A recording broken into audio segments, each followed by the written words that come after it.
Oke,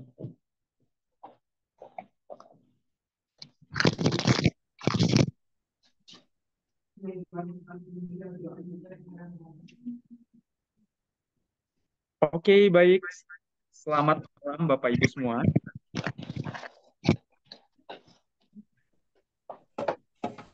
Oke, suara saya sudah terhubung, Pak? Sudah jelas, Bapak Ibu?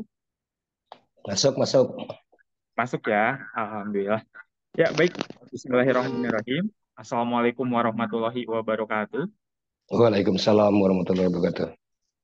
Ya, selamat malam ya, Bapak Ibu semua. Ini saya senang sekali sih sebetulnya ini webinar pertama kali dimulai di malam hari lagi gitu ya, di malam hari Selasa gitu ya. Yang sebelumnya setelah proses dalam bulan puasa itu dilaksanakan di sore hari gitu ya, Bapak Ibu semua. Oke, baik Bapak Ibu, izin memulai untuk melaksanakan webinar ya.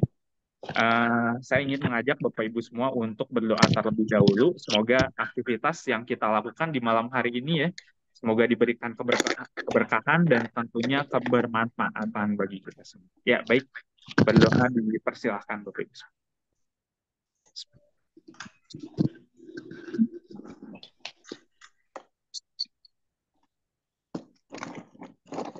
Oke, amin, selesai. Bapak Ibu semua, terima kasih ya bagi Bapak Ibu semua yang sudah meluangkan segala sumber dayanya untuk bisa terhubung di webinar Forum Belajar Indonesia yang ke-41 ya, batch 41. Alhamdulillah Bapak Ibu semua. Ya, Bapak Ibu, di malam hari ini tentunya topiknya khusus gitu ya, ini spesial di edisi kesehatan gitu ya Bapak Ibu semua, dan tentunya di malam hari ini topik kita akan membahas tentang pengenalan hipertensi melalui medis dan non medis, dan tentunya dikupas langsung gitu ya oleh narasumber kita, seorang ahli di bidang uh, hipertensi gitu ya, tekanan darah dan tensimeter gitu seperti itu. Dan beliau sangat kompeten Bapak Ibu semua ya mengenai tensimeter gitu ya, tekanan darah dari metode non medis dan non medis gitu. Baik Bapak Ibu semua, selama 2 jam ke depan gitu ya, kurang lebih sampai jam 9 malam nanti kita akan sharing gitu ya yang akan disampaikan oleh Pak Habib Irwan Setiawan gitu ya. Dan Bapak Ibu nanti boleh untuk diskusi ya gitu mengenai entah itu mungkin keluhan atau apapun yang dialami oleh Bapak Ibu semua. Oke, saya lihat dulu di sini sudah ada Bapak narasumber gitu ya, Pak Habib Irwan, sudah juga ada Pak Kusmanto ya, ada Pak Andri, Pak Ahmad, Pak Hari, Pak Slamet ya, dan Bapak Ibu semua yang sudah terhubung, Pak Uus, Kak Nurma juga ya.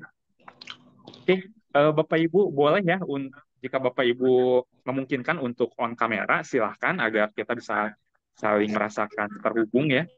Dan jika tidak memungkinkan, it's okay Bapak Ibu. Nah, di sini ada Pak Ahmad gitu ya. Selamat malam Pak Ahmad. Selamat malam Bapak. Senang Assalamualaikum. nih Pak, bisa. Waalaikumsalam warahmatullahi wabarakatuh. Boleh Pak, perkenalan ya Pak Ahmad dari mana, mungkin kira-kira apa pandangan Bapak mengenai hipertensi? Apakah Bapak mungkin mengalami misalkan tekanan darah, karena secara dewasa ini kan tentang hipertensi ini menjadi perhatian spesial gitu ya Pak ya. Baik, silakan Pak Ahmad. Baik. Assalamualaikum warahmatullahi wabarakatuh. Waalaikumsalam warahmatullahi wabarakatuh. Saya dengan Pak Ahmad dari Jakarta Utara. Ya. Ya, pandangan saya hipertensi itu adalah sebuah penyakit. Bentar Bapak, ada yang bocor ya. Saya izin mute dulu. Banyak terjadi kepada para lansia khususnya di keluarga saya seperti itu. Di mana keluarga saya itu banyak meninggal karena hipertensi. Ini yang membuat saya termotivasi untuk mengetahui lebih dalam tentang hipertensi dan efek-efeknya terhadap diri seseorang seperti itu. Baik, baik, Pak. Oke, dari Pak Ahmad ya, Masya Allah. Semoga ini ya Pak ya, ini jadi jalan gitu ya Pak ya Baik, insya Allah, untuk bisa mendapatkan jawaban gitu ya. Ini insya Allah. ya betul Pak, salah satunya mengerikan sekali ya Pak ya, karena di daerah saya pun demikian gitu ya Pak ya. Dan Ya, para orang tua saya sebagian juga mengalami hal tersebut ya. gitu. Jadi saya juga penasaran nih seperti apa gitu ya jawabannya dari Pak Tabib. Oke, saya juga pengen nanya-nanya lagi nih dari Bapak Ibu semua mungkin di sini. Saya pengen nanya ke Pak Rudolf dulu deh. Hadir ya Pak ya? Baru Ada, terhubung lagi nih ya. setelah sekian lama batch yang lalu ya Pak ya. Iya. Gimana nih Pak Rudolf mengenai hipertensi? Apakah Bapak juga mengalami hal yang sama atau mungkin di keluarga Pak seperti apa nih? Ya, saya sendiri hipertensi, Pak. Oh iya Makanya iya. saya lihat itu Mm-mm. apanya, wah kayaknya saya pengen dengar seperti apa gitu. Ya, baik baik.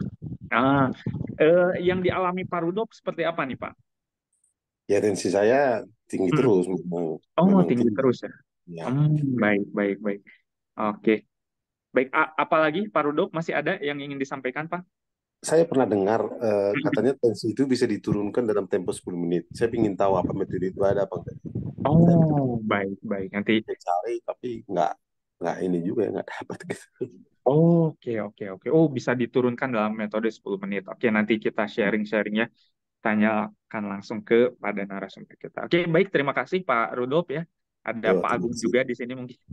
Ada Pak Kusmanto. Boleh Bapak Ibu silakan masih ada waktu sebelum kita mulai. Siapa tahu Bapak Ibu semua pengen sharing dulu nih terkait pengalaman hipertensinya ya. Silakan. Oke, boleh. Tadi ada yang Pak Lutfi ya. Tadi ada yang raise hand. Boleh Pak Lutfi, ada yang mau disampaikan Pak? Ya, halo Pak Lutfi. Ya, halo, halo Mas Iqbal. Iya, apa kabar Pak Lutfi? Senang nih Baik, bisa baik. terhubung lagi ya. Iya, Mas Iqbal.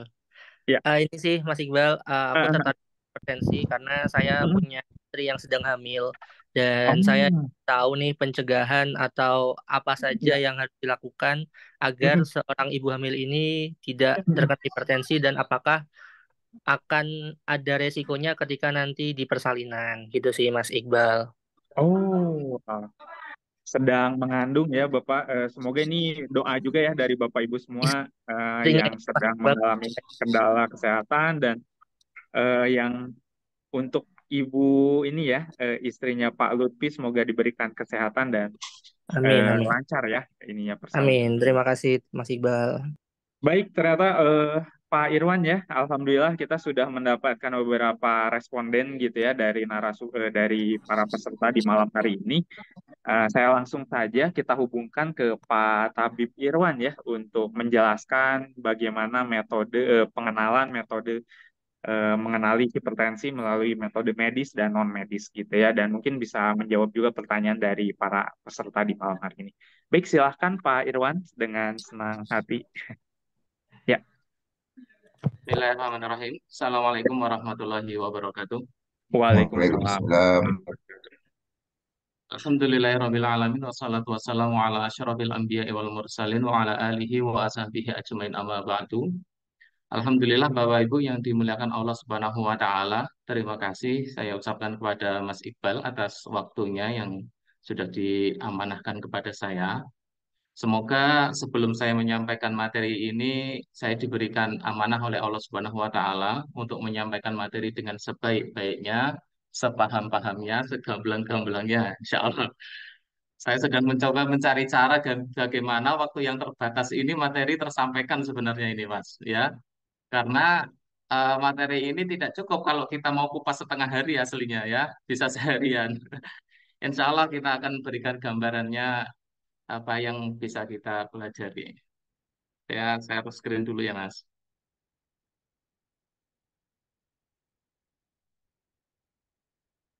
Kelihatan nggak ya ini? Ya, sudah tampil, Pak. Ini yang gambar-gambar tensi di bawah ini ikut tampil nggak ya? Kelihatan nggak? Ya, sudah kelihatan Bapak. Tampil lah, Beb. Oh, mau kau pergi apa kan? Nanti. Oke. Ya, Bapak Ibu, perkenalkan saya sering dipanggil dengan nama Tabib Irwan Setiawan. Saya seorang ahli analis angka tensimeter ya. Kita berfokus dalam membaca angka tensimeter ya. Yang mana metode ini masih tergolong sangat langka di Indonesia ya. Bagaimana kita mengetahui keadaan seseorang itu, baik dari kesehatannya, psikologisnya, imunnya, bahkan seseorang itu ada indikasi non medis atau tidak, itu bisa terbaca dari adanya angka tensimeter itu. Jadi ini sebuah metode membaca angka ya, bukan semacam ramalan atau sebagainya, karena memang kita membaca dari angka-angka itu yang kemudian dikorelasikan dengan keadaan tubuh pasien ya. Maka dari angka yang kita baca, dari tekanan angka yang ada di tensimeter itu bisa menjadi salah satu jembatan dari sekian banyaknya metode diagnosa ya. Kita tidak melepaskan daripada diagnosa medis ya. Kita ya sebenarnya menggunakan tensimeter dan hasil lab darah ya. Karena hasil lab darah ini sangat minim, artinya hanya orang tertentu yang memiliki lab darah. Tetapi kalau tensimeter itu kan sangat banyak, ya sangat mudah dicari di lapangan. Maka kita lebih banyak mengaplikasikannya pada tensimeter. Bapak Ibu yang dimuliakan Allah Subhanahu wa taala, ini langsung saja saya kasih pembukaan dulu ya tentang apa itu hipertensi ya. Jadi sebagaimana kita tahu, alat tensi itu adalah sebuah alat ya untuk mendeteksi mengukur tekanan darah. Nah, apa hubungannya tekanan darah ini dengan diagnosa penyakit ya? Banyak-banyak penyakit, bahkan penyakit semacam kayak autoimun ya, bahkan kanker darah dan kanker otak itu pun sebenarnya bisa terbaca dari angka tensimeter ya. Namun pada kesempatan malam hari ini saya akan berfokus kepada materi yang diamanahkan kepada saya yaitu tentang hipertensi ya. Dari angka tensimeter ini kita bisa mengetahui daripada angka tekanan darah kita ya, angka tekanan darah kita.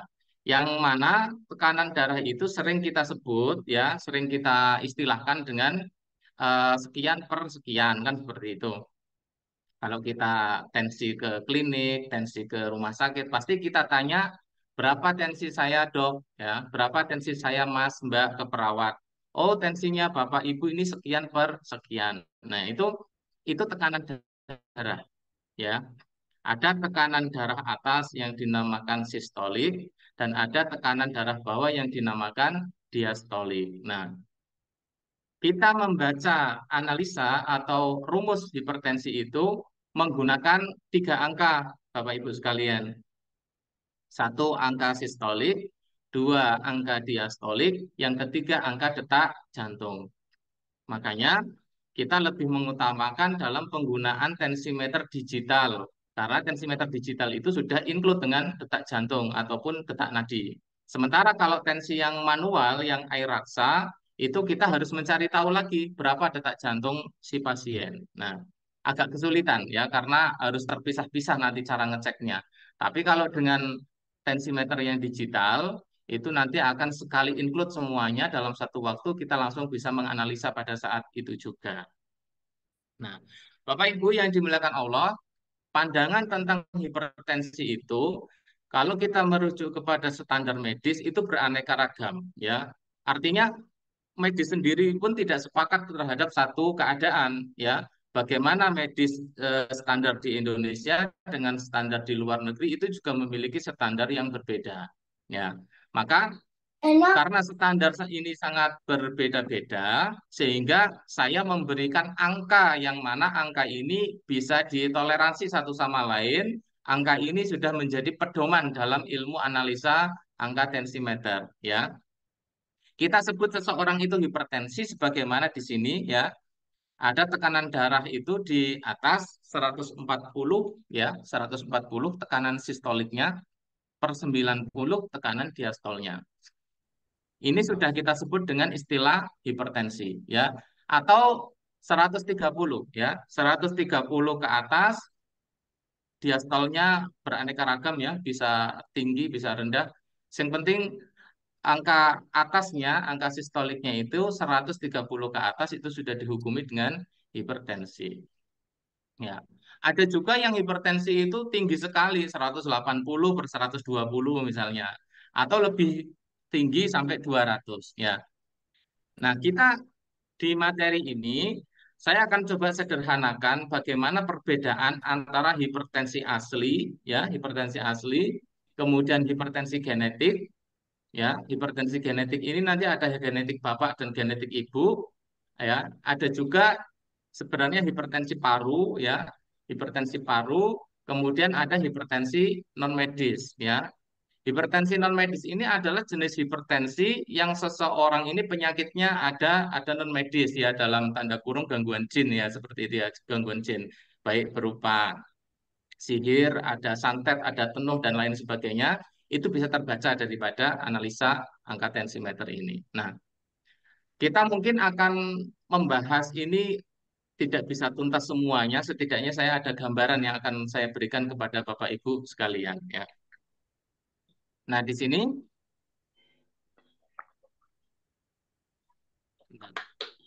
nah, dalam pandangan hipertensi secara medis ya, dalam pandangan medis, hipertensi ini dibagi menjadi 4 tahap ya. Ada 4 tahap. Satu, prahipertensi ya. Prahipertensi di mana tekanan sistolik seseorang itu eh, kisaran antara 126 ya sampai 139 ya. Ini kisaran angka pertama, maka disebut prahipertensi. Ini dalam konteks medis ya. Kalau dalam konteks ilmu analisa ini sudah masuk hipertensi sebenarnya. Ya, kemudian ada tahap 1 di mana tekanan sistolik itu 140 sampai 159 ya, hipertensi 1. Kemudian hipertensi 2 angka sistoliknya itu 160 atau lebih ya, 160 atau lebih. Kemudian krisis hipertensi atau hipertensi yang sudah dalam arti perlu di apa namanya alarm ya, alarmnya sudah sangat terbaca itu 180 ke atas ya. Apa yang saya sebutkan tadi Bapak Ibu sekalian itu semuanya adalah angka atas atau angka sistolik ya, artinya sekian per sekian. Nah, itu angka yang atas itu. Nanti kalau di angka tensi, Bapak Ibu sekalian itu bisa melihat ada angka yang atas, angka yang bawah.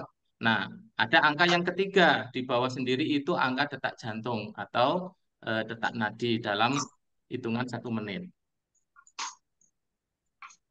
Bapak Ibu yang dimuliakan Allah, kita membahas ilmu hipertensi ini dari segi ilmu AAT. Apa itu AAT? Yaitu Akademi Analis Tensimeter, yaitu sebuah lembaga non formal yang mengajar tentang ilmu analisa angka tensimeter. Alhamdulillah saya sebagai foundernya sendiri dan saya juga sebagai pengajar utama di akademi itu. Ya, Bapak Ibu siapa saja boleh bergabung dalam akademi ini ya. Kita belajar selama 1 tahun. Dalam kurun 1 tahun itu Bapak Ibu akan diajari tentang analisa-analisa angka tensimeter plus dengan solusi-solusi teknik-teknik gerakan setiap terapinya. Nah, maka dalam analisa angka tensimeter ini kita membagi 2 keadaan usia ya, keadaan normal. Berapa sih tekanan darah normal ya? Disebut normal itu berapa? Nah, kita membagi nih, ada usia 20 sampai 60, ada usia 60 lebih ya. Kita tidak membahas tensi remaja dan anak-anak dulu karena kita masuk ke hipertensi ya. Angka normal usia 60 sampai 60 itu berkisar antara di sini Bapak Ibu sekalian ini 120 sampai 125. Ini angka sistoliknya ya. Angka tekanan atas berkisar antara 120 125. Ini normal berarti. Kalau ada orang usia 20 sampai 60, kok sistolik itu lebih tinggi atau lebih rendah daripada ini, maka akan ada keluhan di badan mereka. Ya. 120, misalkan ini 120 per 80 atau 125 per 85 ya. Yang per di sini adalah tekanan diastolik ya, tekanan diastolik. Maka untuk rentang usia 20 sampai 60 tahun, jika tekanan diastoliknya itu di bawah atau di atas angka ini 80 sampai 85, itu juga akan memiliki keluhan. Ya, berikutnya detak jantungnya adalah berkisar antara 80 sampai 85. Dalam pandangan medis, Bapak Ibu, detak jantung normal manusia itu, ya usia dewasa, itu kisaran dari 60 sampai 90 ya. Itu normalnya ya. Artinya gimana? Kalau detak jantung Bapak Ibu itu 75, 70 itu masih normal ya secara pandangan medis. Tapi dari pandangan kami ya, angka segitu itu akan menyebabkan keluhan. Akan ada psikologisnya yang tidak stabil. Maka seseorang dikatakan psikologisnya stabil, emosionalnya itu stabil ketika tekanan jantungnya itu 80 sampai 85 per menit. Jika lebih dari itu masalah, jika kurang dari itu masalah. Artinya masalah ini bukan masalah pada organ jantungnya yang berdetak, tetapi masalah pada apa? Psikologis, ya, pada psikologis. Sehingga detak jantung yang dikatakan normal oleh medis 60 sampai 90 itu psikologi seseorang tersebut akan bermasalah karena tidak di angka standar. Namun ketika detak jantung itu ada di 80 sampai 85 maka psikologis standar. Artinya apa? Dapat masalah yang nggak terlalu berlebihan, sedih yang nggak terlalu galau, gitu, marah juga tidak terlalu dendam, gitu ya, sedih juga tidak terlalu kecewa, ya. Dia bisa mengendalikan emosionalnya dengan baik. Itu kalau detak jantung berkisar antara 80 sampai 85. Kemudian usia 60 lebih, ya, 61, 62 dan seterusnya, maka ada kenaikan sistolik. Ya, kenapa seperti itu? Ya, karena memang semakin usia tua, semakin sedikit tidurnya. Ketika semakin sedikit tidurnya, maka itu bisa menaikkan angka sistolik. Nah, ini normalnya 126 sampai 130. Untuk diastol dan detak jantung masih sama. Ya. Jika ada orang yang usia rentangnya ini 60 lebih, kok sistol dan diastol atau detak jantung tidak sesuai pada rumus ini, artinya di bawahnya atau di atasnya, berarti ada faktor. Ya, faktornya apa? Bisa faktor karena ada hipertensi genetik, bisa faktor karena ada kelemahan dan kelemahan otot dan imun. Ya,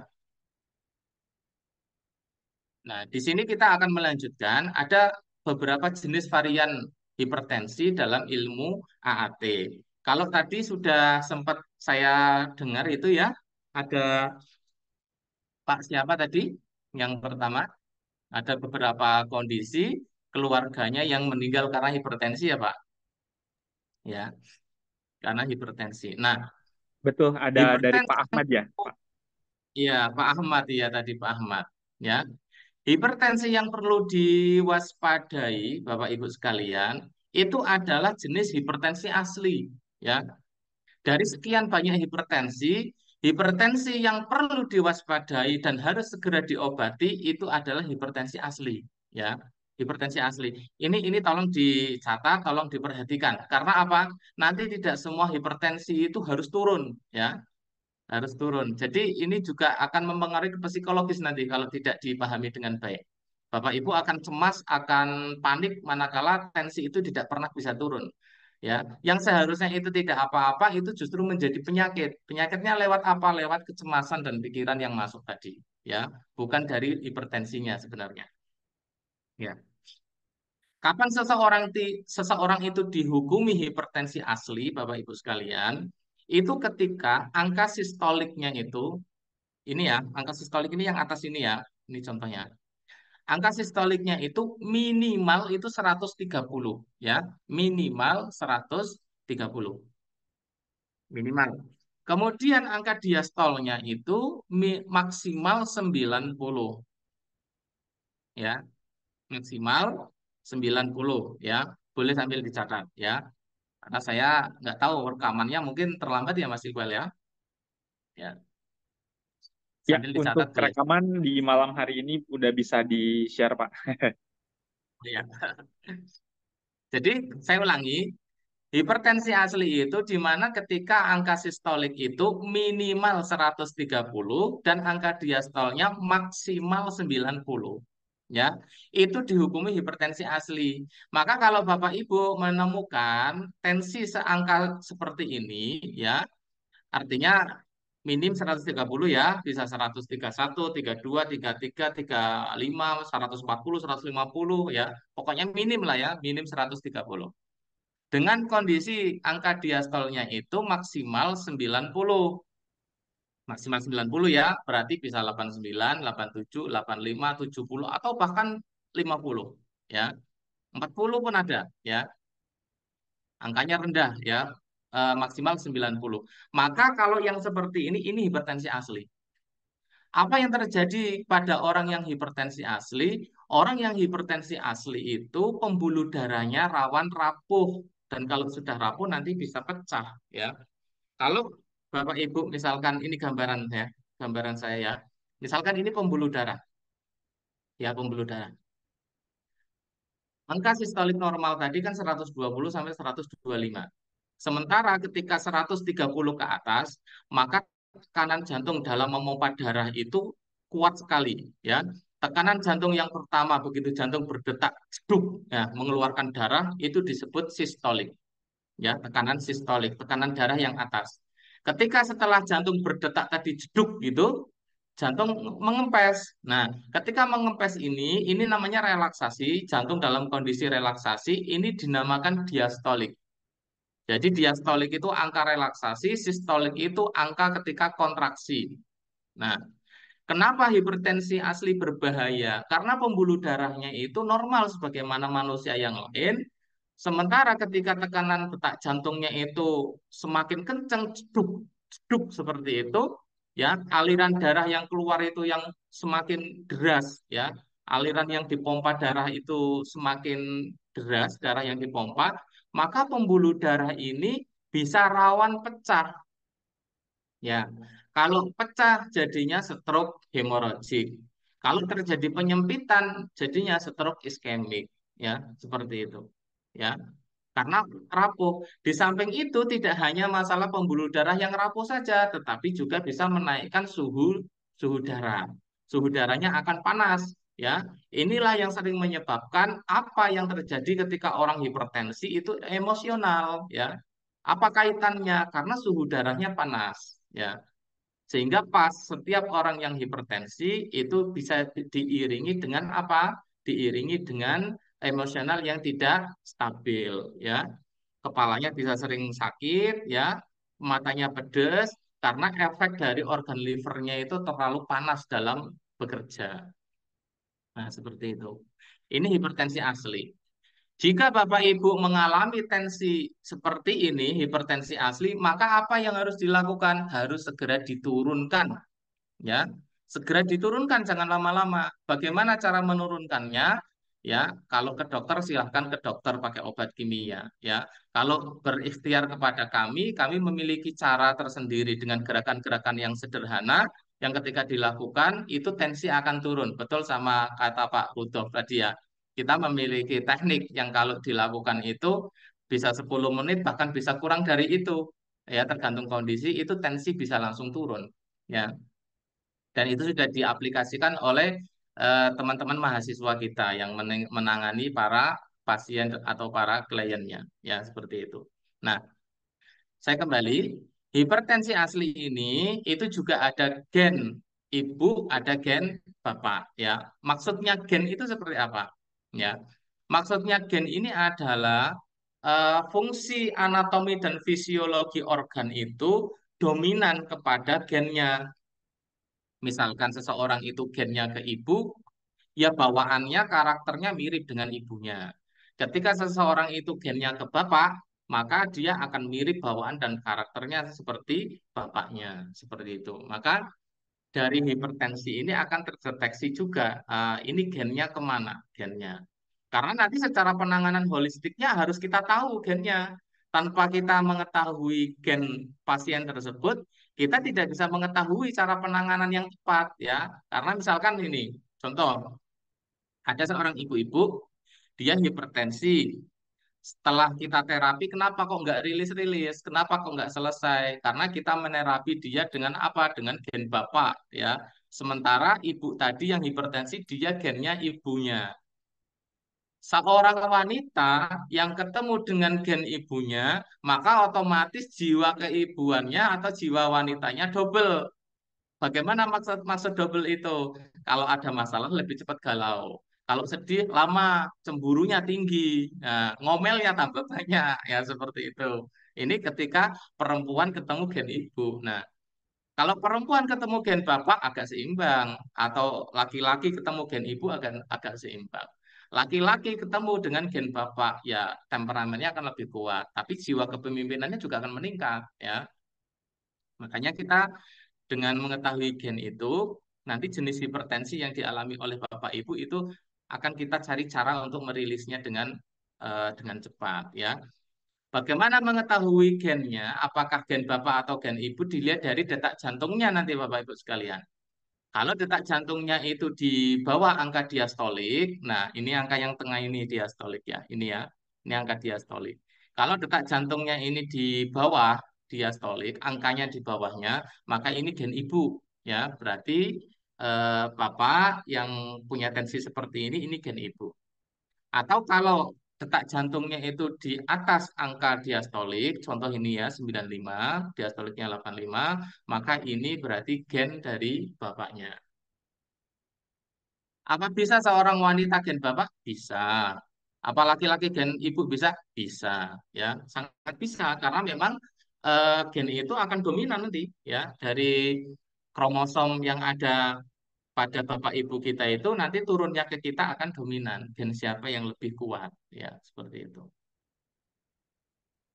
Nah, ini pentingnya kita mengetahui gen tubuh Bapak Ibu sekalian ya, karena nanti ada kaitan penyakit yang menyertai sesuai dengan genetiknya itu. Kalau seseorang itu hipertensinya genetik ibu, maka akan ada banyak apa namanya penyakit yang menyertainya, diantaranya ada asam lambung. Ya, jadi kan ada hipertensi plus asam lambung gitu kan. Nah, ada asam lambung, ada bel palsi yang mukanya sarafnya turun sebelah sebelah kiri ya. Ada juga stroke iskemik, stroke yang kaku apa yang lemes. Ada vertigo tipe satu itu yang kayak mabuk kendaraan, muter-muter. Kemudian trigliserida tinggi, badan kaku dan lain-lain. Nah, ini adalah penyakit-penyakit yang akan mengiringi orang yang memiliki hipertensi genetik ibu, gen ibu ya. Jadi pengobatannya berbeda antara saya hipertensi, juga asam lambung itu. Berarti kan dia gennya ibu, maka nanti ada terapi tersendiri ya, ada terapi tersendiri. Nah, ketika seseorang itu dia memiliki kasus hipertensi dan hipertensinya itu gennya ke bapaknya, maka ada penyakit juga yang mengiringi dia. Apa? Di antaranya vertigo tipe 2, yaitu vertigo tapi yang nyeri kepala, nyeri hebat, bukan yang muter-muter ya, yang nyeri kepala. Kemudian ada tukak lambung. Nah, tukak lambung ini di atasnya asam lambung. Asam lambung itu baru apa ya? Ya, baru zat asamnya tinggi, naik sehingga sering sendawa, sering begah dan sebagainya. Sementara tukak lambung itu sudah mengarah kepada peradangan lambung, ya. Kemudian stroke hemoragik atau stroke kaku, ya. Kolesterol tinggi, leher tegang dan pundak kaku. Ini beberapa kondisi penyakit yang menyertai hipertensi gen Bapak, ya. Bapak Ibu, kalau kita tadi sudah mengetahui hipertensi asli, nah ini hipertensi asli ini yang sangat diwaspadai, ya. Jadi yang harus diberikan obat penurun darah, penurun tekanan darah maksudnya ya, bukan penurun darah, mengurangi darah. Yang harus dikasih obat penurun tekanan darah, yang harus diterapi segera mungkin adalah orang-orang dengan kasus hipertensi asli, ya. Karena hipertensi asli itu pembuluh darahnya normal, pembuluh darahnya itu standar. Ketika dorongan jantung dalam memompa itu terlalu kuat sehingga angka sistoliknya itu tinggi, ini rawan pecah, ya. Ini rawan pecah. Jadi yang perlu diwaspadai adalah hipertensi asli. Sementara ada hipertensi genetik, ya. Hipertensi genetik itu di mana kondisi seseorang pembuluh darahnya itu sudah kuat sedari kecil. Ini beda kan sama yang hipertensi asli tadi. Ini hipertensi genetik ini pembuluh darahnya sudah kuat. Nggak cuma pembuluh darahnya Bapak Ibu, ototnya, sendinya juga sudah kuat sedari kecil, ya. Itulah kenapa orang hipertensi genetik itu nanti kalau dilihat dari aktivitasnya kuat banget, ya. Orangnya aktif ke sana kemari, kerjaannya juga semangat sekali. Orangnya aktif, ya. Orangnya aktif. Itu menandakan karena memang antara otot, ya, ligamen, pembuluh darah itu sudah kuat sedari kecil. Nah, untuk hipertensi genetik ini, baik nanti genetik bapak atau genetik ibu, itu tidak perlu khawatir bapak ibu bagaimana stres untuk menurunkan tekanan darah. Karena ketika tekanan darah hipertensi genetik ini kok diturunkan sebagaimana layaknya orang normal, misalkan orang normal tadi tensinya 125 per 85, misalnya, misal 125 per 85. Ini ada orang hipertensi genetik dipaksa turun seangka ini, dikasih obat penurun darah terus tiap hari, terus minum tiap hari, ya. Banyak pasien-pasien saya itu seperti itu, tiap hari minum. Makanya jadinya stres, kecemasannya itu karena mikir hipertensinya nggak turun-turun gitu seperti itu. Nah, ketika dikasih obat penurun darah, misalkan ya berhasil turun di angka standar 125 per 85, itu bukan sehat Bapak Ibu, tapi malah lemes, malah ngedrop. Kenapa bisa seperti itu? Karena dia genetik, ya, yang mana hipertensi genetik itu memiliki standar angka sendiri, ya. Berapa angka standar genetik? Kalau standar genetik bapak, ya, ini yang kita bahas, standar genetik bapak itu sistolik 160, ya, 160. Diastolnya minimalnya itu 101, ya, 101. Jadi kalau ada orang yang tensinya misalkan 165 per 105. Nah, ini berarti hipertensi genetik bapak dia, ya. Minimal 160 minimal. Ada yang 165, ada 170, ada 180. Nah, bagaimana kalau tensinya itu misalkan 180, ya berarti cukup diturunkan aja sampai 160, ya. Jangan di bawahnya lagi. Kalau sudah di bawahnya lagi, apalagi sampai 125, ya, yang seharusnya untuk tubuh kita ini normal, beliau yang hipertensi genetik diturunkan 125 ngedrop, dia lemas, ya. Nah, ini bedanya. Hipertensi asli itu memang harus diturunkan di angka normal, hipertensi genetik itu dia perlu dijaga supaya tidak terlalu up naik sekali tekanan darahnya, juga tidak terlalu turun supaya di angka standar genetiknya dia. Ya, itu. Genetik bapak ini 160 per 101 minimalnya, ya, minimal. Maka cukup di angka segini. Supaya apa? Supaya kondisi orang tadi stabil, ya. Karena kalau diturunkan dia akan drop, kalau naik juga akan memicu kekakuan otot dan pembuluh darahnya, ya. Saya pernah dapat pasien ini, ya. Ketika saya tensi kan beliau beliau mengeluh pusing, ya. Setelah saya tensi ternyata tensinya 180, ya, 180 per 100 sekian. Saya bilang, Bapak hipertensi genetik. Iya betul Mas, saya nggak pernah merasakan apa-apa. Makanya kemarin ketika divaksin itu, saya harus dikasih obat turun kanan darah. Saya bilang, saya nggak apa-apa Mbak, saya biasa gitu. Itu nggak ada yang mau vaksin.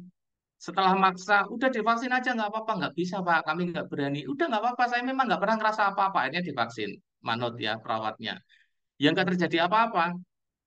Ya, eh, orang-orang perawat tadi mengatakan 180 per 100 sekian ini nggak boleh divaksin tinggi katanya, ya. Cuman karena orangnya tidak merasa apa-apa, dia akhirnya memaksa. Nah, meskipun ini kurang pas, ya, karena dia memaksa divaksin berdasarkan dari keluhan tubuhnya yang tidak merasa apa-apa gitu. Belum ada dasar ilmunya. Maka begitu ketemu dengan saya jelaskan ini hipertensi genetik Bapak. Sehingga apa?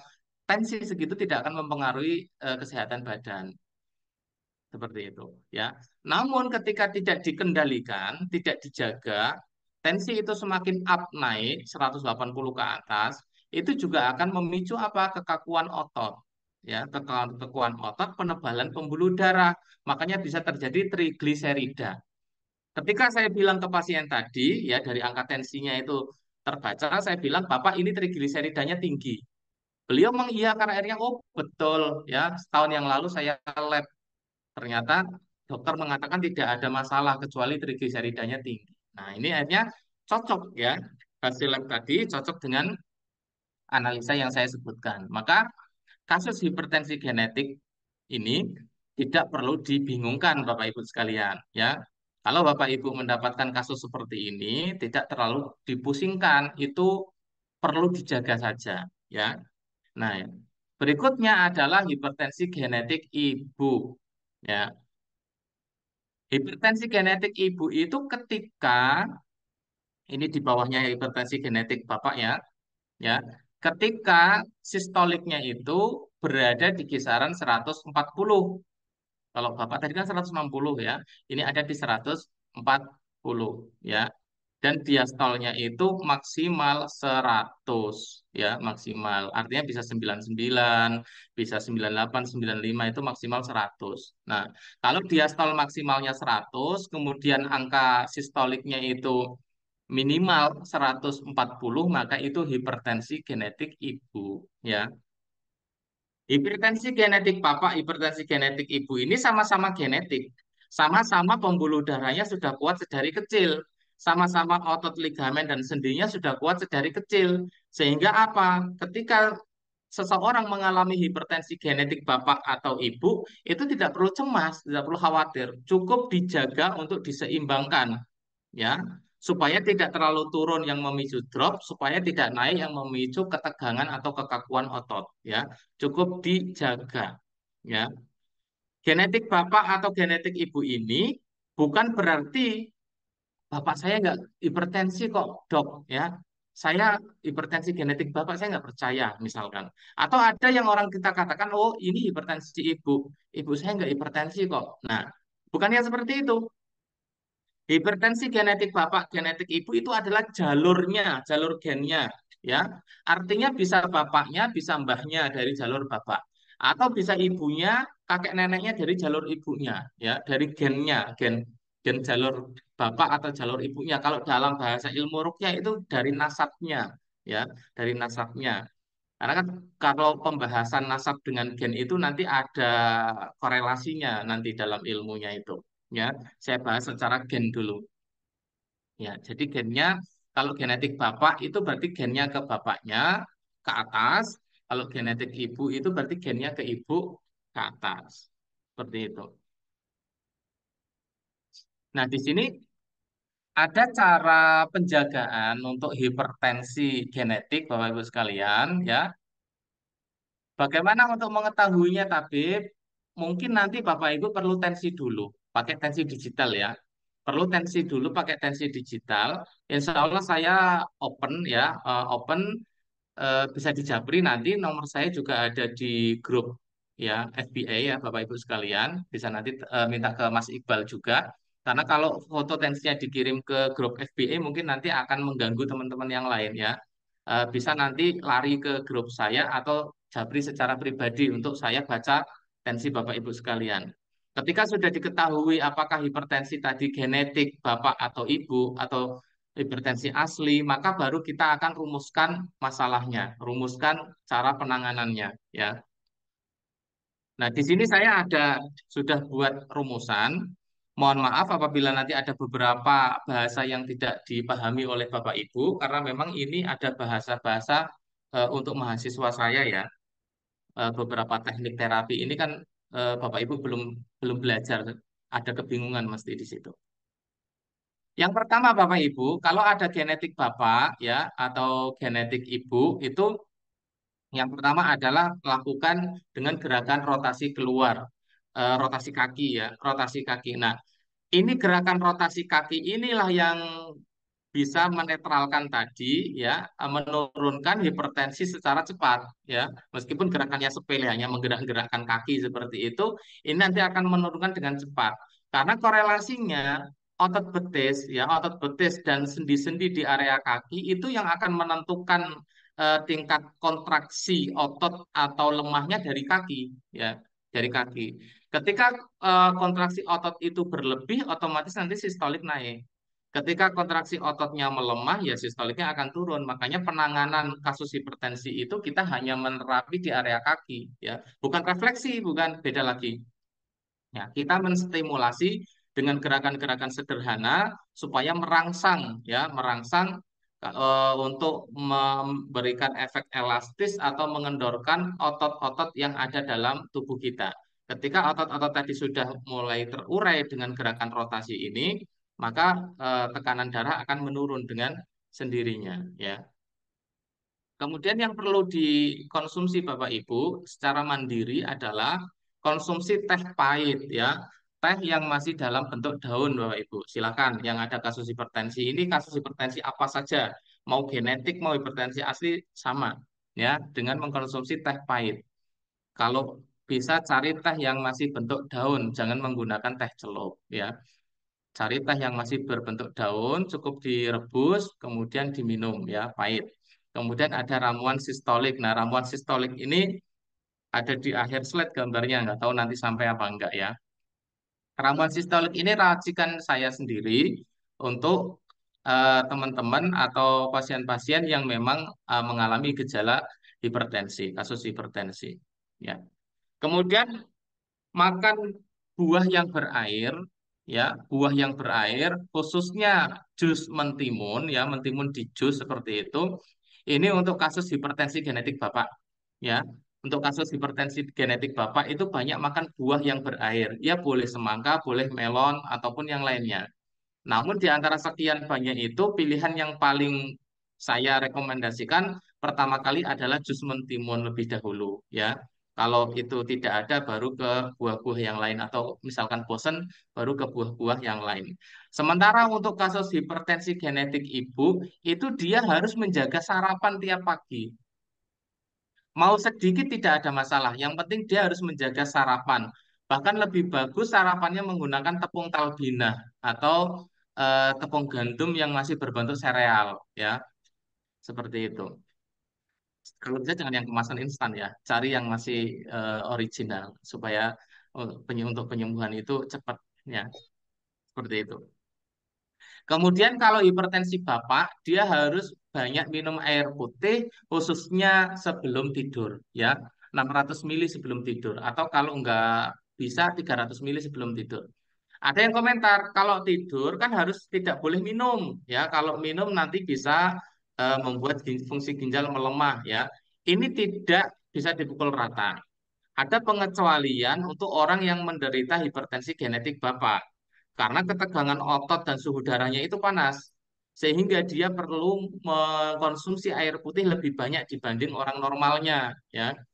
Yang lebih utamanya adalah ketika tidur. Ya. Ketika dia sebelum tidur, itu rajin konsumsi air putih dulu, air mineral, maka nanti dicek. Ya. Seminggu saja akan ada perubahan-perubahan kesehatan yang lebih baik pada dirinya. Ya. Seperti itu. Kemudian kasus genetik bapak atau genetik ibu, keduanya perlu melazimkan, perlu merutinkan, perlu mengamalkan zikir pagi dan sore ya.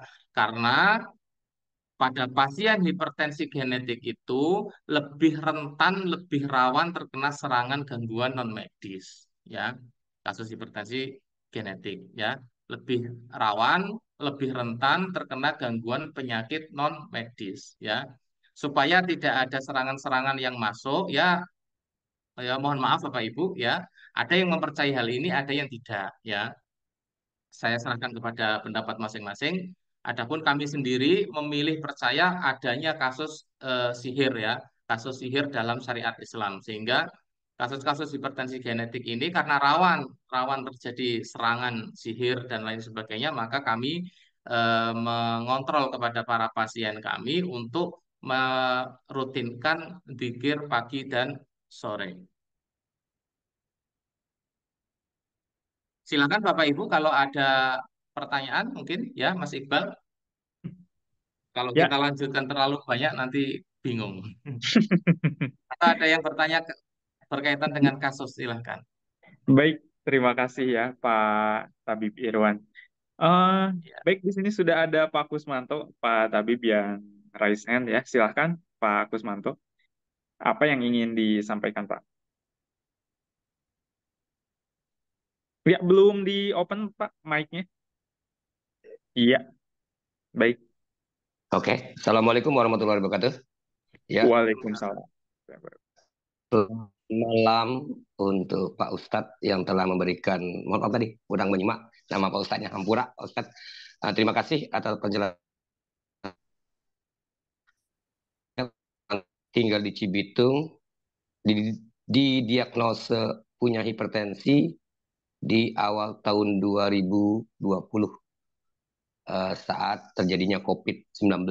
Jadi saya didiagnosa.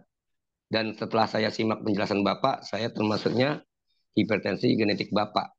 Ya, cuman betul sekali apa yang saya Bapak sampaikan. Saya tensi memang seperti itu, tapi tidak pernah merasa pusing segala macam. Memang saya orangnya aktif, siang malam doyan kerja, doyan begadang, aktif di lingkungan. Nah, sejak tahun 2020 baru kemarin saya ya mengalami sesuatu yang sangat hebat. Saya sembilan kendali selama lebih 30 menit di siang hari. Tepatnya tanggal 1 Mei kemarin, saya sempat kehilangan kendali kesadaran. Kalau menurut teman saya yang jadi saksi, saya saat itu ngigau atau macam lah, berbicara yang ngaco. Tapi napas saya tersengat-sengat. Apakah ini suatu resiko yang harus diderita oleh hipertensi genetik Bapak? Dan bagaimana cara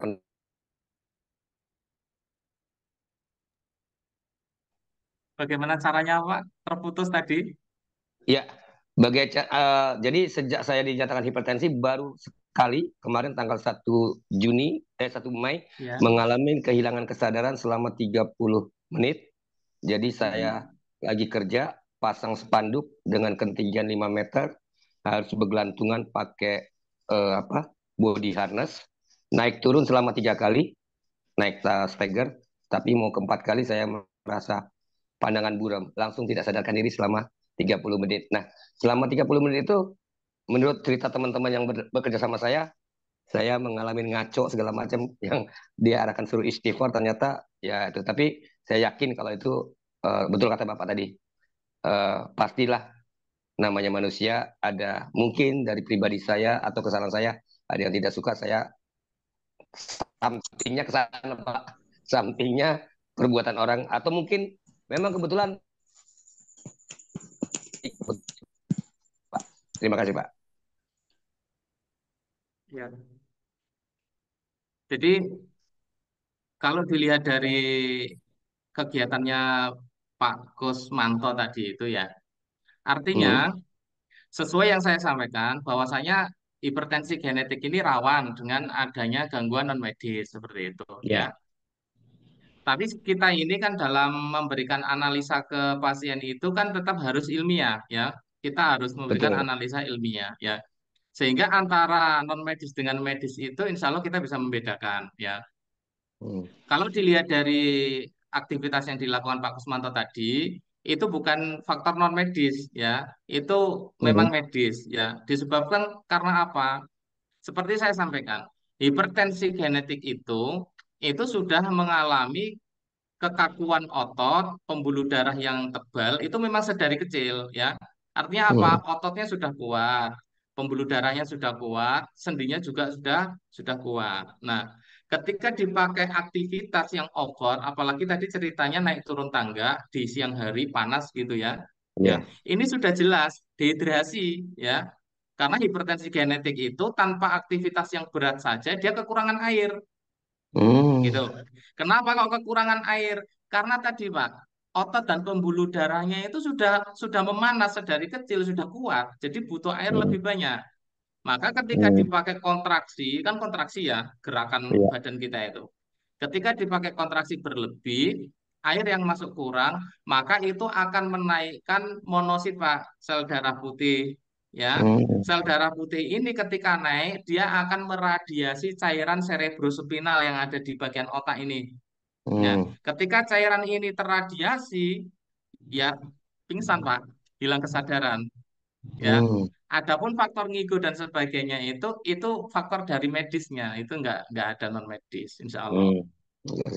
Nah, seperti Oke. itu. Jadi cara penanganannya Bapak konsumsi air putih lebih banyak karena memang untuk kasus hipertensi genetik Bapak itu konsumsi airnya harus lebih banyak dibanding orang normal. Apalagi kalau kerja, ya tidur aja Bapak harus minum air. Ini Kopinya saran saya dibanding kopi. tadi. Apalagi bergerak, ya. Jujur, Apalagi bergerak harus ada jujur air kalau yang saya banyak diminum. kopi, Pak. Ah, jangan kopi ya. Minum kopi, Air jujur putih, memang kurang air air putih. bening ya. Oh ya, Atau mungkin siap, ketika siap, kerja siap. sambil bawa buah timun nggak apa-apa, Pak. Bawa buah timun sekilo kayak begitu ya. Nanti di sela-sela istirahat Ya. makan tuh buah timun gitu kan. Itu nggak ada masalah juga. Untuk menjaga Oke. ototnya supaya tidak terlalu kontraksi, tidak terlalu tegang. Seperti itu ya, Pak. Oke. Kalau Kalau untuk mau instan penanganan penjagaan supaya hipertensinya tadi itu tidak terlalu naik, itu ya dengan ini yang slide masih tampil ini ya, dengan minum teh pahit, dengan ramuan sistolik seperti itu.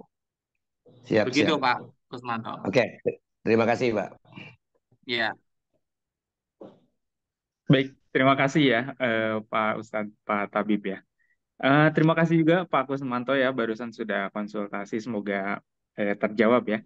Oke, di sini ada yang bertanya lagi, raise hand dari Pak Rudolf ya. Silahkan Pak Rudolf, boleh on cam atau on mic saja Pak. Pak, saya mau tanya, itu maksudnya gerakan rotasi keluar itu seperti apa ya? itu aja Pak. Ada lagi? Ya, itu aja, Pak. Oh ya, Kasih. tadi saya baca ada setnya Pak Rudolf ya. Kalau materinya beda dengan yang di PPT ya, karena memang saya menyampaikan kesimpulan supaya cepat materinya ya, nggak saya baca secara detail yang ada di PPT. Jadi gerakan rotasi itu nanti gimana ini Mas Iqbal? Kan ini harus harus ada video gitu. Teknisnya bagaimana ini? Kan nggak bisa saya tunjukkan karena saya harus angkat kaki.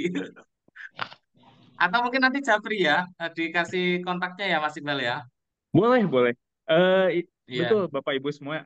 Tadi sudah diinfokan juga sama Pak Tabib ya, kalau Bapak Ibu semua ingin terhubung gitu ya, konsultasi atau tanya-tanya langsung, boleh nanti eh, kon- apa langsung terhubung dengan kontak Pak Tabib atau bisa ikut di grup Pak Tabib gitu ya, biar lebih intens gitu. Biar apa? Lebih intens gitu ininya komunikasinya. Seperti itu Pak. Atau mungkin nanti di hari-hari tertentu Pak Tabi boleh share video gitu ya, jadi bisa diketahui oleh Bapak Ibu semuanya. Ya, silakan Pak. Siap, siap. Terima kasih.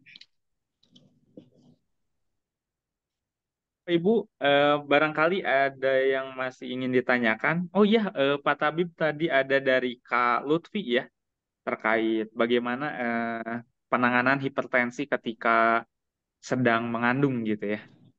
Iya. Ya. Ya. Untuk lebih detailnya nanti saya harus melihat angka tensinya ya, angka tensi yang kekinian, yang terbaru dengan menggunakan tensi tensi digital dengan tensi tangan kiri ya, posisi tangan kiri ya Pak, nanti jangan kebalik. Posisi tangan kiri menggunakan tensi digital kemudian difotokan.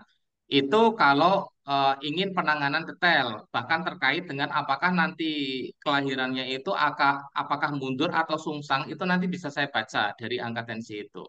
Kalau untuk yang ditanyakan baru sebatas hipertensi, saya juga menjawabnya secara umum ini, ya. Jadi kasus hipertensi itu dia ketika posisi ibu hamil itu justru dia dilarang banyak jalan ketika di usia kandungan tua, ya. Karena yang diperbolehkan banyak jalan itu untuk kasus saya jawabnya bahasanya seperti ini. Ini kalau dalam ilmu saya ya.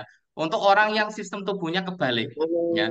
Sementara hipertensi itu sistem tubuhnya berlebih. Ketika dipakai banyak jalan kaki, itu nanti akan memicu terjadinya sungsang, Bapak Ibu. Ya, terjadinya sungsang atau pembukaannya lambat. Pembukaannya akan lambat. Itu karena apa? Karena ada kontraksi otot yang berlebih dan kontraksi otot ini berlawanan dengan kontraksi persalinan. Kalau satu arah kan mudah ya, satu arah Ya. justru memudahkan persalinan ya. Ini berlawanan kontraksinya. Ya. Jadi untuk ibu-ibu yang hipertensi ketika kehamilan ya, itu nanti hanya menggunakan teknik rotasi ini tadi yang ditanyakan Pak Rudolf juga itu. Teknik rotasi kaki. Jangan banyak jalan kaki di saat menjelang kehamilan karena itu nanti akan memicu sulit untuk pembukaannya. Seperti itu. Ya, ini karena belum ada angka detail untuk saya diagnosa, maka saya juga jawab secara ini ya, secara global ya. Nah, nanti detailnya kan ada pembagian hipertensi seperti apa sih yang dialami ibu tersebut, begitu. Baik, terima Itu sampai kasih jam berapa Pak. saya, Mas? Ya, masih ada waktu sekitar 30 menit lagi, Bapak. 30 menit. Ya. Silakan kalau nggak ada pertanyaan saya lanjutkan. Oh, ini Pak Kusmanto masih ini, Pak. Lanjutkan. Raisa. Ya. Oke, mohon Pak Ustadz mau bertanya lagi, bagaimana Ya. mengatasi apabila ada anggota keluarga yang hipertensi, kemudian akut, pembuluh darah pecah, dan jatuh saat sholat. Menurut informasi video-video, kita sebagai keluarga kalau mengalami seperti itu, tusuk bagian manapun anggota badan keluarga kita sampai keluar darah supaya terselamatkan nyawa keluarga kita terkait serangan hipertensi. Apakah demikian Pak Ustadz? Itu untuk kasus yang iskemik, Pak, yang penyumbatan pembuluh darah. Jadi ketika Iya. seseorang itu dalam kondisi ketegangan otot yang sudah sangat berlebih, ya termasuk kayak Pak Kusmanto tadi itu sebenarnya sudah rawan ke arah situ ya. Cuma Allah Iya. masih lindungi sehingga lebih sehat gitu ya. Nah, kalau Hmm. kita mendapati orang-orang yang kayak Pak Kusmanto posisinya sudah seperti itu nanti, sudah apa ya, kehilangan kesadaran, sudah diem begitu saja, itu Hmm. memang bisa diambil darahnya di setiap ujung jari ya. 10 ujung jari tangan dan 10 ujung jari kaki menggunakan jarum bekam saja nggak masalah. Hmm. Ditusuk pakai jarum bekam kemudian dikeluarkan ya. Ini Hmm. sebenarnya bukan bukan bukan darahnya yang keluar nanti mengobati, bukan. Ini mengeluarkan suhu darah panas, Pak. Karena suhu Hmm. darah itu kan bisa panas, bisa lembab. Orang yang Betul. seperti itu suhu darahnya sangat panas. Nah, Hmm. dengan kita melubangi pembuluh darah itu, bisa sedikit mengeluarkan suhu panas yang ada pada tubuhnya, ya. Jadi Hmm. tidak ada kaitan secara langsung antara kalau orang gejala stroke dengan pembuluh darah dikeluarkan itu, dengan darah dikeluarkan dari ujung jari itu nggak ada kaitan secara langsung. Hmm. Ini cuma bagian upaya untuk mengeluarkan suhu darah yang panas ya. Atau kalau nanti Bapak sudah tahu teknik rotasi itu, maka seperti orang yang tadi kayak Bapak kehilangan kesadaran itu bisa sambil dirotasi kakinya ya, dirotasi kakinya. Untuk apa? Untuk menurunkan tekanan ketegangan otot yang berlebih. Otomatis tadi cairan cerebrospinal yang meradiasi otak itu dia akan mulai stabil lagi dengan dirotasi kakinya. Jadi teknik Betul. kita itu semuanya dari kaki untuk penanganan berbagai macam penyakit itu. Betul. Ya. Seperti itu. Oke, terima kasih Pak Ustadz. Ya. Saya lanjutkan ya, Bapak Ibu. Ya, baik. Silakan Pak Tabib. Ya. Berikutnya yang keempat adalah hipertensi pulmonal ya. Di mana hipertensi pulmonal ini atau sebagian medis menyebut dengan istilah hipertensi paru ya. Disebut hipertensi paru karena memang banyakkan ke pasien itu mengalami sesak nafas ya ketika hipertensi ini. Atau disebut dengan istilah hipertensi pulmonal karena memang adanya terjadi penyempitan pulmonal sebelah kanan. Nah, kalau kita lihat yang ada di gambar ini, Bapak Ibu, ya, ini kan gambar jantung, ya, yang atas ini paru-paru, jantung. Nah, jantung yang sebelah ini kan kanan ini, yang biru ini kan kanan, ya. Jadi gambarnya itu menghadap ke kita ya, Bapak Ibu sekalian ya. Ini gambarnya menghadap ke kita. Sehingga yang ada di sebelah kiri kita ini sebelah kanan berarti maknanya, Iya. ya. Nah, yang biru ini adalah sebelah kanan. Kenapa kok biru? Ya, karena saluran ini ya, saluran dari jantung ke paru ini disebut pulmonal ya. Saluran yang sebelah kanan ini membawa oksigen dari luar masuk ke dalam tubuh, makanya ilustrasinya warnanya biru. Nah, Hmm. ketika saluran ini menyempit, maka otomatis pasokan oksigen itu berkurang. Kalau oksigen yang masuk berkurang, berarti karbon dioksida dalam tubuh itu berlebih jumlahnya, maka terjadilah sesak nafas. Ya, pada kasus yang lain terjadilah apa namanya varises, ya, varises. Makanya varises itu kan pembuluh darah yang warnanya biru-biru itu, ya, karena memang kelebihan karbon dioksida darahnya atau kurang oksigen. Atau juga terjadi varikokel ya. Kalau laki-laki itu di bagian kemaluan, di bagian testisnya itu, di kantong kemaluannya itu juga ada semacam pembuluh darah yang gede, rasanya nyeri kaku, itu varikokel itu. Ya, semacam kayak Hmm. varises tapi lokasinya di situ. Itu juga efek Oh. daripada hipertensi pulmonal. Nah, yang sebelah kanan ini, yang sebelah kiri ini, maaf ya, yang sebelah kiri ini ilustrasinya merah karena pulmonal yang sebelah kiri ini mengangkut darah dari paru-paru disebarkan ke seluruh tubuh. Nah, hipertensi pulmonal itu terjadi penyempitan di sini, Bapak Ibu, di pulmonal sebelah kanan. Maka seseorang itu gejalanya apa? Gejalanya nanti sesak nafas. Gejalanya sesak nafas. Pada kasus yang parah, itu bisa pingsan mendadak atau nanti komplikasi kepada gagal jantung. Jika seseorang menderita hipertensi pulmonal, diiringi dengan kaki kanannya bengkak, bengkaknya merata ya, bukan di pergelangan kakinya saja, tapi dari kaki sampai betis itu bengkaknya merata, maka ini sudah ada alarm kalau komplikasi jantung, jantungnya sudah tidak baik. Nah, maka untuk kasus hipertensi pulmonal, sebelum terjadi kepada komplikasi jantung, dia harus segera diobati. Ya, saya pernah mendapatkan kasus pasien hipertensi pulmonal ini yang sudah bertahun-tahun minum obat sesak nafas, ya, bahkan tidur terlentang saja itu tidak bisa, tidur menghadap ke atas ya, terlentang itu tidak bisa. Ini saya terapi ya tidak sampai 10 menit ya dengan teknik rotasi tadi itu nafasnya langsung plong, langsung kebuka ya penyempitannya langsung buka. Nah, kalau seperti itu tinggal nanti dirutinkan ya, karena terapi yang spontan tadi ya, itu saluran pulmonal bisa kembali lagi menutup karena memang kasusnya sudah sangat bertahun-tahun ya, sudah sangat lama. Maka untuk menjaganya harus rajin melaksanakan gerakan-gerakan rotasi untuk terus membuka saluran pulmonalnya. Ya, ini yang keempat adalah hipertensi pulmonal ya. Saya cepat saja. Nah, kemudian ini, Bapak Ibu, ada hipertensi non medis ya. Hipertensi non medis ini nanti letaknya bisa di hipertensi genetik Bapak, bisa di hipertensi genetik Ibu ya. Antara dua ini nih, bisa di hipertensi Bapak, bisa di hipertensi genetik Ibu atau bahkan di hipertensi pulmonal ya. Tiga jenis hipertensi ini semuanya punya potensi untuk adanya hipertensi non medis ya.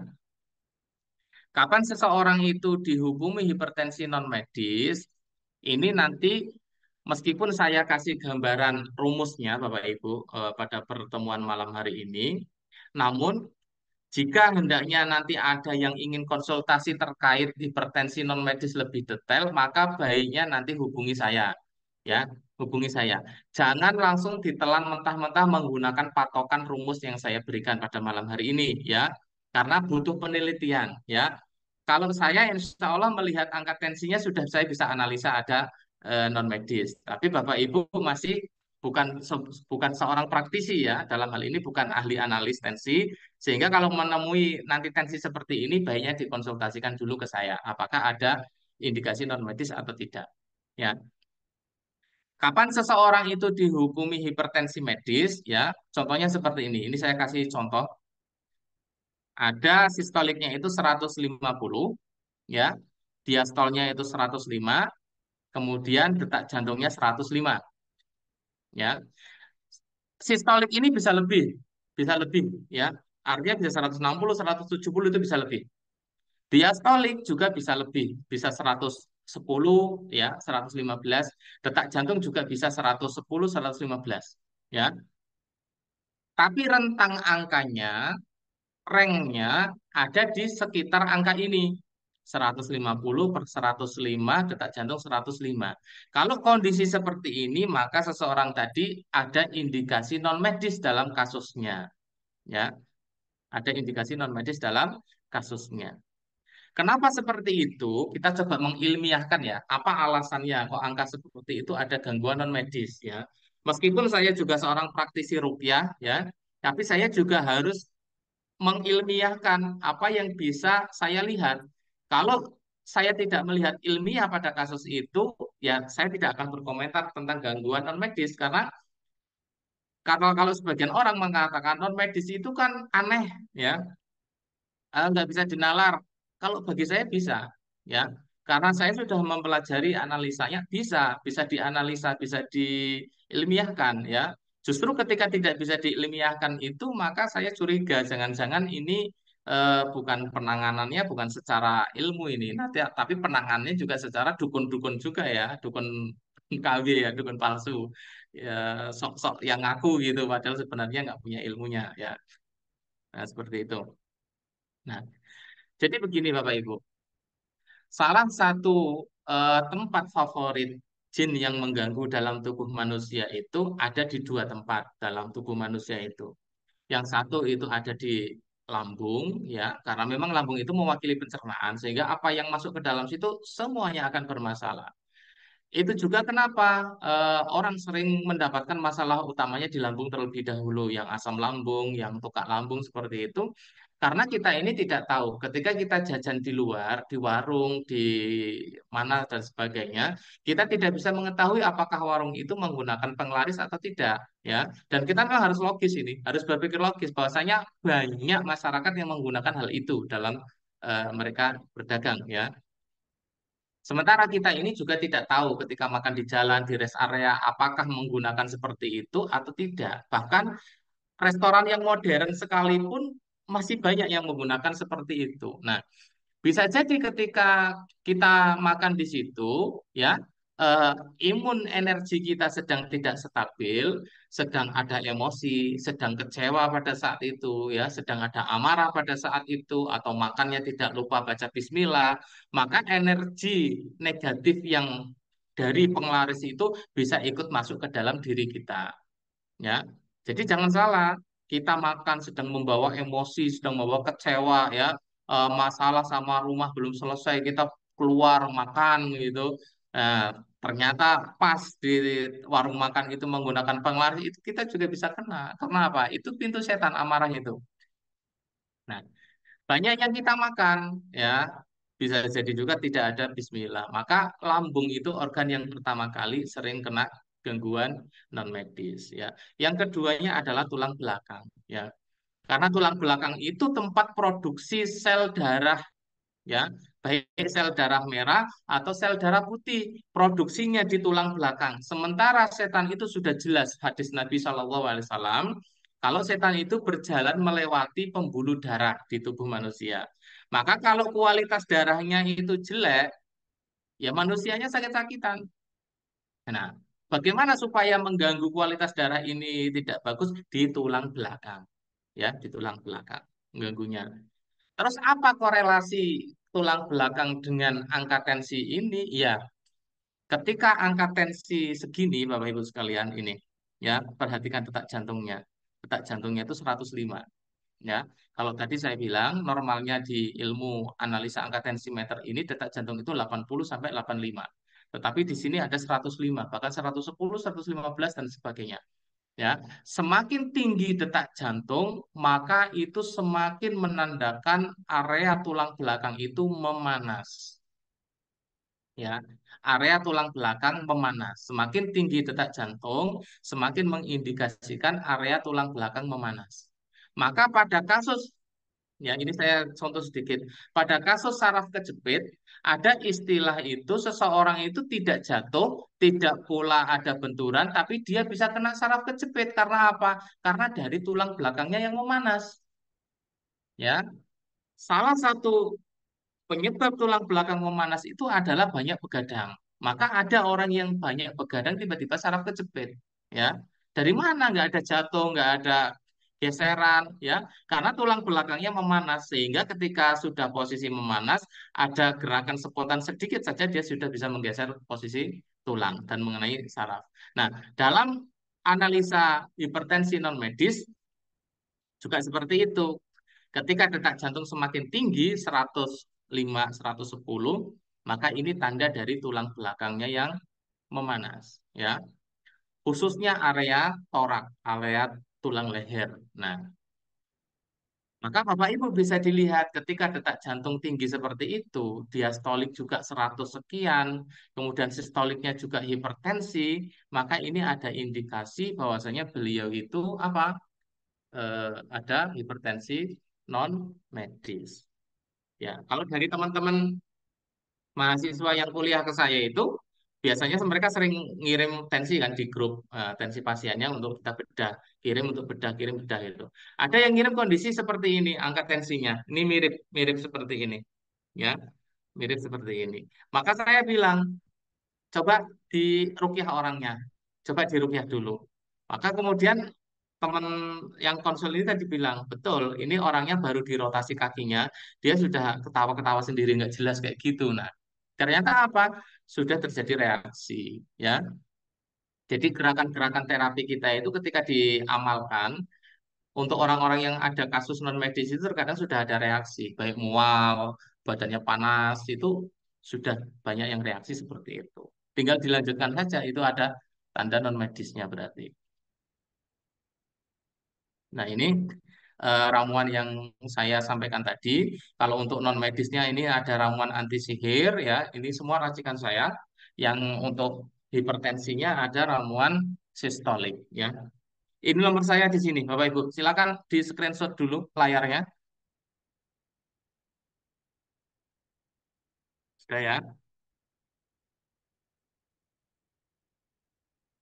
Oke, Bapak Ibu yang dirahmati Allah Subhanahu wa taala, saya yakin materi saya ini tidak selesai semuanya dan masih menyimpan tanda tanya ya Bapak Ibu. Ya, mohon maaf karena saya percepat materinya ya. Sebelum saya mau tampilkan yang lain dulu sebentar. Ya, ini ya. Ini ada foto yang dikirim dari salah satu mahasiswa kami di grup yang mana beliau menangani kasus hipertensi ya, hipertensi. Nah, ini kalau dilihat dari angkanya, angka yang ini kasusnya ini 145/83 ini berarti hipertensi asli ya. Hipertensi yang saya bilang wajib turun tadi ya, wajib diturunkan. Mau pakai obat, mau pakai herbal, mau pakai terapi wajib diturunkan. Karena kalau tidak diturunkan bahaya hipertensi asli ini. Pembuluh darahnya bisa pecah. Nah, ini. Nah, dengan beberapa terapi-terapi yang sederhana yang saya bekalkan kepada beliau, kemudian dipraktekkan kepada pasiennya, ini nggak sampai 15 menit, Bapak Ibu. Ya, ini tensi berikutnya nggak sampai 15 menit. Ya, ini tensinya sudah turun, jadi 145 jadi 114. Ya, ini 83 jadi 84. Nah, detak jantung yang tadinya lebih, ya karena ini kalau detak jantung segini, ini indikasinya orangnya sudah tidur ini, ya. Orangnya sudah tidur. Kalau tidur itu gampang mimpi, ya. Mimpi nggak jelas, mimpi apa saja, mimpi nggak nyambung gitu, ya. Emosinya nggak stabil, lehernya tegang terus. Nah, setelah diterapi langsung turun jadi 91, ya. Sangat banyak turunannya. Nah, ini sekaligus menjadi bukti ya dari tensi ini supaya tadi Pak Rudolf ya tanya apakah ada teknik yang langsung turun. Nah, itu ternyata ada ya. Ternyata kita punya teknik itu. Silakan Mas Iqbal, kalau ada pertanyaan lagi, materi sudah saya selesaikan. Ya, alhamdulillah. Eh, Alhamdulillah, Pak Habib ya sudah menyampaikan seputar tentang hipertensi ya, medis dan non medis secara komprehensif gitu Bapak Ibu semua. Oke. Baik Bapak Ibu, masih ada waktu ya untuk bertanya. Kita ada waktu sampai jam 9 tepat ya. Untuk saya kasih kesempatan untuk dua penanya terakhir ya. Baik di sini Pak Rudolf, silahkan Pak Rudolf. Ya Pak, Bentar, itu Pak saya Rudolf kembali. ngirim ini. Ya, saya Tuh, ngirim itu. Saya baru gambar ya ngukur. Pak. Oke. Ah, Ini ya Pak.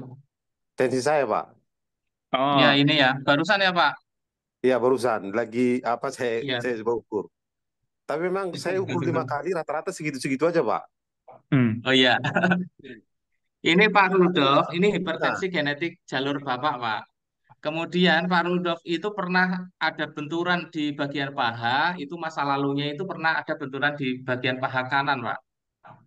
Mungkin pernah kayaknya memang kecelakaan pernah atau yang jatuh sakit atau dulu main ya. bola jatuh, Pak. Iya betul itu Gimana? Pak. Waktu SMP saya yang itu tuh, SMP. Ya, ini udah lama ini. Pernah jatuh di sebelah kanan, benturan di bagian paha.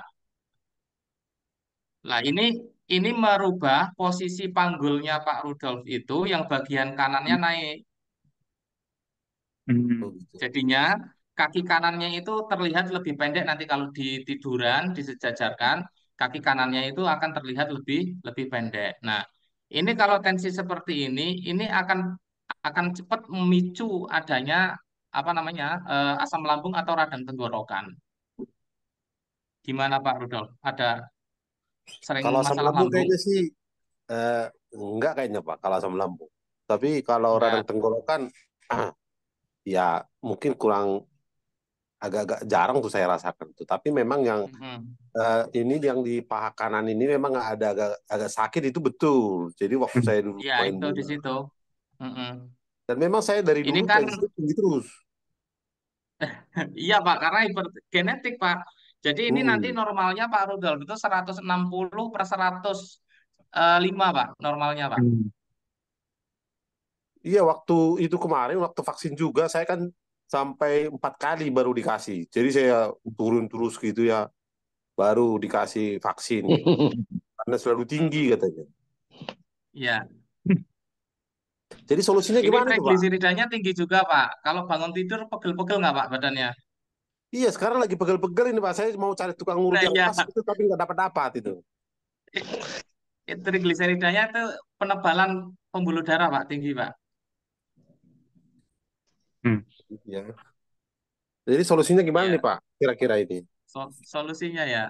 Solusinya Iya. kalau jarak jauh ya paling nanti dikirim ramuan Pak. Kalau dekat ini harus dibetulkan Pak.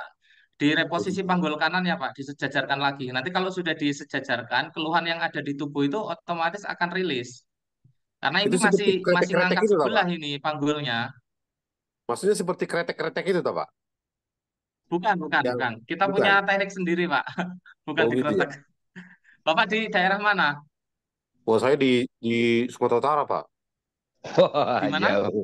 Sumatera Sumatera Utara. Utara, Sumatera Utara. Oh, Hmm. Medan, Medan. karena mahasiswa kita banyak, Pak. Ada di Sumatera, ada di Papua, ada di mana-mana. Barangkali nanti ada yang deket ya terapi ke mahasiswa kami. Begitu Pak ya. Ya saya ingin tahu juga tuh seperti apa. Ikut belajar juga boleh, Pak. Nanti terapi diri Iya, sendiri, Pak. oke Pak. Mungkin itu Cukup ya. gerakan muter Silakan, tali ke yang depan. lain. Ya, makasih Pak ya. Izin bertanya. Ya, Pak. Ya, ada dari Pak Ahmad. Silakan Pak Ahmad.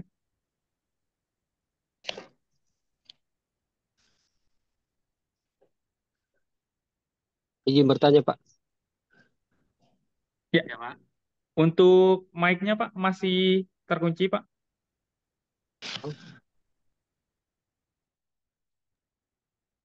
Sekarang, Pak. Ya, Pak Ahmad suaranya masih ini Pak terkunci ya. Masih di mute. Bentar. Baik. Sudah kedengar? Ya, silakan Pak. Ya, Ustaz. Sedikit cerita, beberapa tahun yang lalu, tepatnya 6 tahun yang lalu, saya pernah menderita penyakit hipokalemia, Ustaz. Ya. Saya harus dirawat 4 tahun, kurang lebih sebulan tuh bisa 2 kali selama 4 tahun. Nah, saya udah Berapa ikhtiar tahun tuh, Pak, sampai kemana-mana. darahnya, Pak?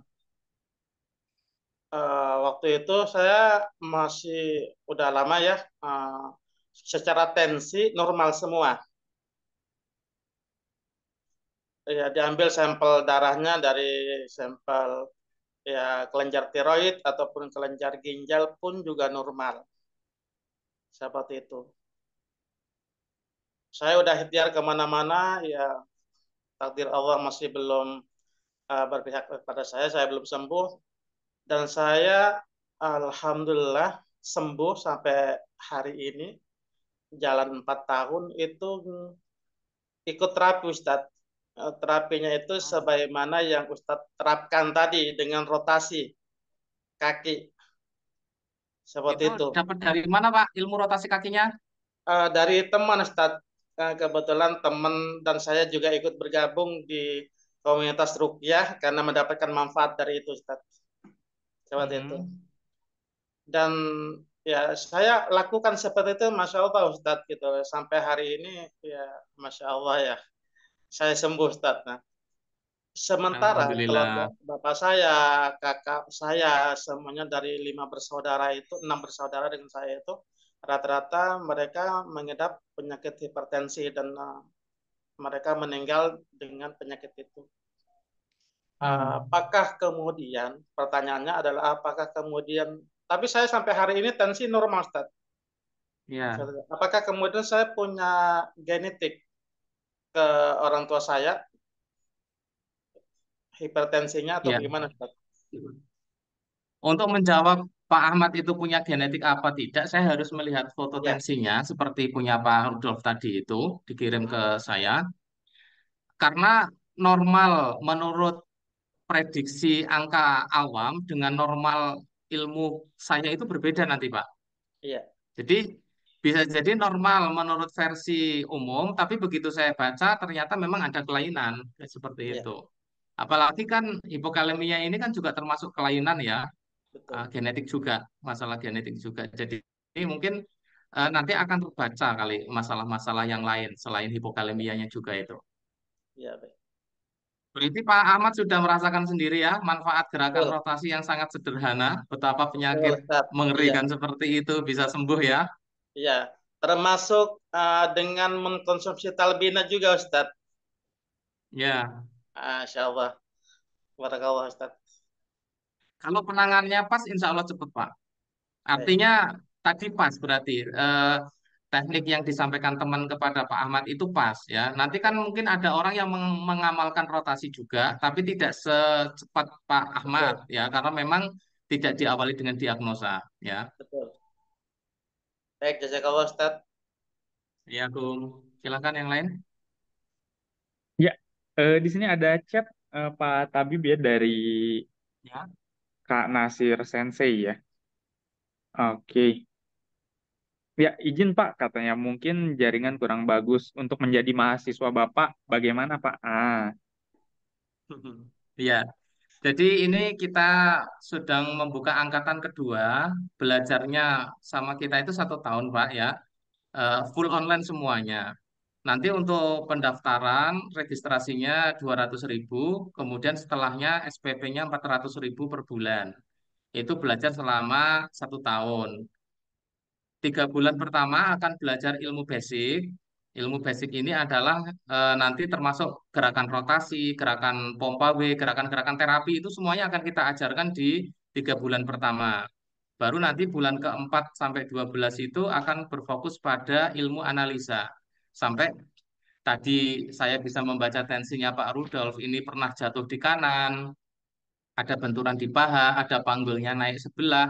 Itu bukan kita nerawang ya, ahli terawang. Iya. Tapi memang dari angka tensinya itu terbaca, ada kita main matematika Mas Iqbal kalau lihat tensi itu. Ada rumus pengurangan penambahan seperti itu. Ya, insya Allah. Dan analisa tensimeter ini alhamdulillah kemarin kita sudah selesai BNSP ya Mas Iqbal ya. Jadi kompetensinya insya Allah Bapak Ibu lebih mantap lah ya.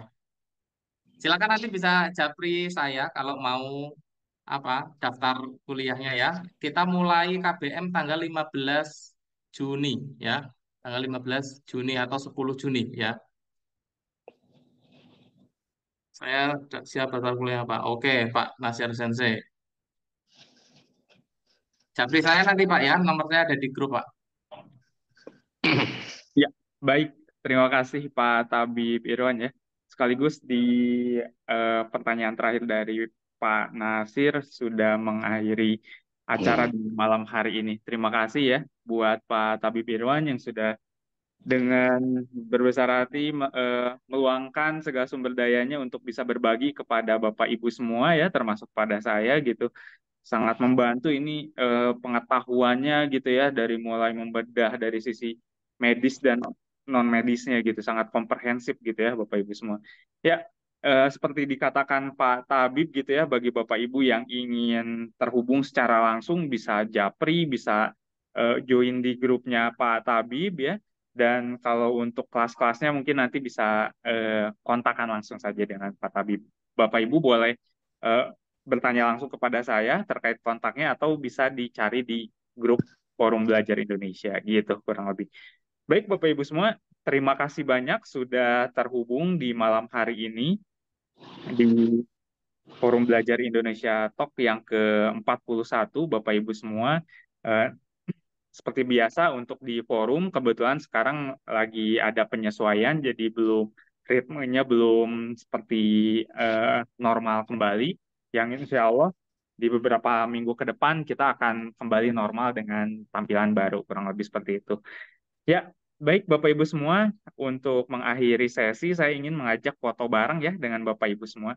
Silakan di on kamera ya jika memungkinkan. Alhamdulillah saya lihat di sini ada, wah ini ada Pak Tri ya. Sehat Bapak? Waduh ini baru terhubung kembali ya. Nah, ada juga Pak Agus ya, Pak Muda ya, dan Bapak Ibu yang lainnya. Baik Bapak Ibu, nanti di sini juga tidak hanya banyak sekali di sini narasumber kita yang bisa mungkin menjadi jalan ya bagi Bapak Ibu. Nanti ada Pak Tri juga di sini, boleh kontak-kontak ya terkait mungkin suplemen dan lain-lain boleh ke Pak Tri. Oke, terima kasih Bapak Ibu. Kita berfoto dulu sebentar. Ya, persiapkan pose terbaik Bapak Ibu. Oke, sebentar. Ya, tahan dulu. Sebentar Bapak Ibu. Saya... Yes.